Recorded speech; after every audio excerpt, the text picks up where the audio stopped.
destined for greatness with a passionate faith, moving in His. Welcome, Lydia Ningawe, your host today, and we take you through the wonderful experiences in the Bible. Today, we're talking about wolves, and this is specifically the winter wolves. The winter wolves are attacked in different ways, but they are so swift. And one thing is for sure, they love blood. They love blood so much. And the hunters do not want to risk their lives attacking it or trying to fight with it because they know it's so swift and it might attack them. So they come up with a trick.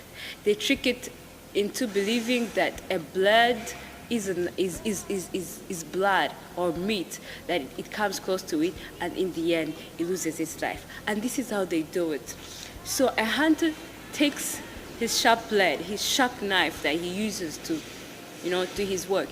So he takes it and puts it into blood. He dips it into blood, and removes it, allows it to freeze, and then puts it back again. He does that several times, allowing the blood to freeze and putting it back again to get more layers and more layers of blood.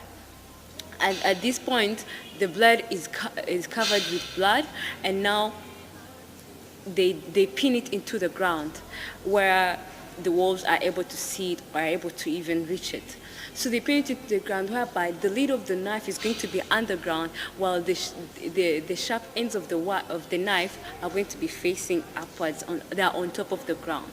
So they leave it there. It doesn't look like a blade at all. It doesn't look harmful at all, but it's all covered in red, and of course it's blood. So the winter wolves, they smell the blood. They can smell it from afar, and they are now attracted. They feel like it's food. They are going to their favorite meal. So they are attracted to the blood. They come close to it. And when they reach, they start enjoying the blood. They lick the blood.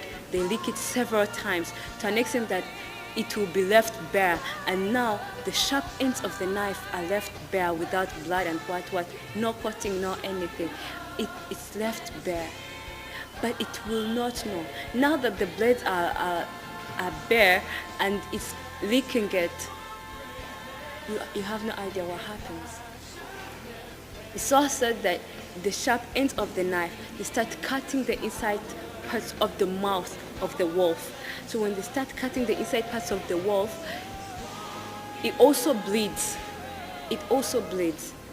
And now at this point, it thinks it's enjoying the blood on the knife, but it's enjoying the blood of the blood of its own. The blood is cutting the inside parts of the mouth, and the wolf is bleeding. It will not know. It has no idea that this time it's enjoying its own blood. So it will keep doing so, and so now that it's enjoying more blood. And what happens is that in the end, it's left with no blood in its body.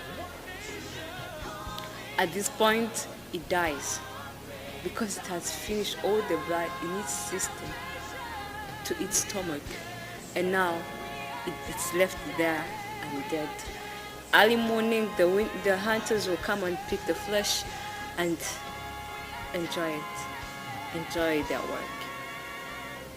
This is just a short story about how an animal is attacked. And we might have to learn lots of things, but if we are to learn a lot, let's learn a few things here. This is appetite that is killing this animal. I'm reading from 1 Peter chapter 5, verse 8, and it reads, "Be self-controlled and alert. Your enemy, the devil, prowls around like a roaring lion, looking for someone to devour." Brothers and sisters, we're talking about a wolf and the hunters, but we are also being hunted by the devil, and anything can be a trick, and any porthole the devil might use it to its advantage.